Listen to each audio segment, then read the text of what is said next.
Saya sebagai kepala rumah tangga tentunya menginginkan di dalam rumah tangga itu apa yang diajarkan oleh agama ya Pak ya. Ingin istri ya sejalan dengan suami, tapi tentunya dalam rumah tangga kenyataannya berbeda pendapat dan berbeda keinginan. Sudah berusaha untuk selalu sabar.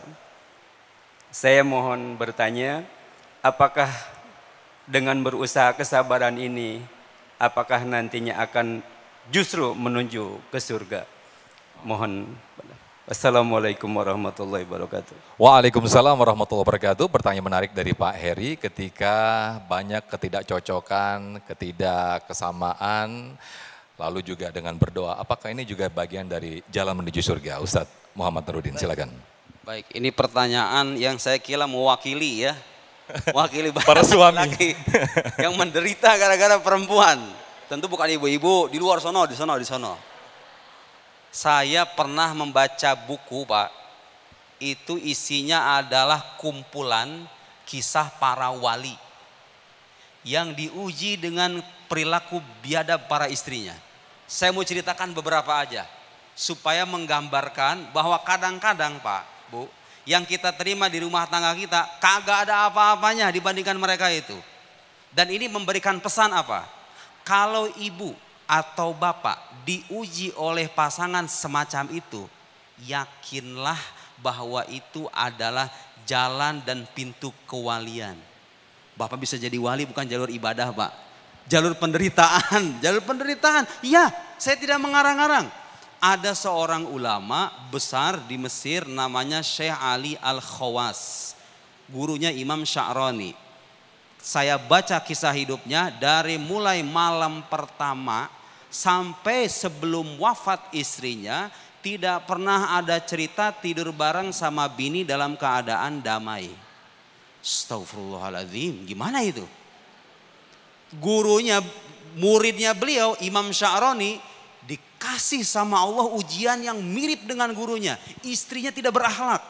Sampai-sampai suatu ketika Imam Sya'rani bilang, suatu saat nanti kalau kita masuk ke dalam sorga, aku akan sediakan ceret-ceret minuman-minuman kesukaanmu wahai sayangku. Jawaban bininya apa?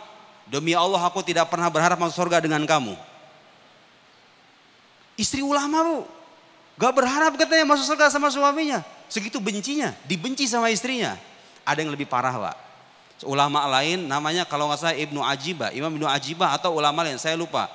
Itu datang beliau memberikan sarapan buat istrinya. Dalam bentuk keju begitu, saya baca itu. Ini bukan dongeng, Pak ya. Ini kisah yang tercatat dalam kitab-kitab. Datang memberikan sarapan, sarapannya itu diinjak-injak begini nih. Setelah diinjak, dilempar ke mukanya, mukanya dijedotin ke tembok sampai berdarah. Astagfirullahaladzim. Ngelawan enggak? Enggak. Saya menceritakan ini bukan menormalisasi, bukan berarti ini benar, bukan untuk dicontoh, Bu. Tapi sebagai pelajaran bahwa orang-orang yang mendapatkan kemuliaan tinggi di sisi Allah Subhanahu wa taala, kadang-kadang ujiannya kayak begitu, Bu. Itu wali ya. Sekarang kita lihat kehidupan para nabi. Nabi Nuh alaihissalam, tahu kan istrinya? Nabi Lut alaihissalam, istrinya tahu kan? Lihat bahwa sejak dulu sunnah kehidupan yang Allah berlakukan itu apa? Orang yang imannya tinggi, ujian hidupnya berat. Kadang-kadang ada ujiannya bukan pasangan, Pak. Pasangannya mah soleha alhamdulillah, tapi anaknya bandel minta ampun. Ada kan? Ah, ibu yang ngerasa nggak? Tuh ketawa-ketawa tuh.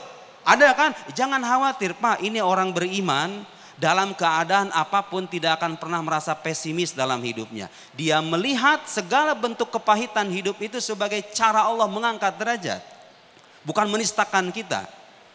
Ada lagi kisah para ulama, saya lupa namanya. Dia pokoknya diusir sama bininya, tidur di dekat tempat mengambil air wudhu, dekat midoah. Dibangunin sama temannya, kamu yang namanya fulan itu? Iya, aku diusir sama istriku, gak ngelawan. Diusir sama bini gak ngelawan.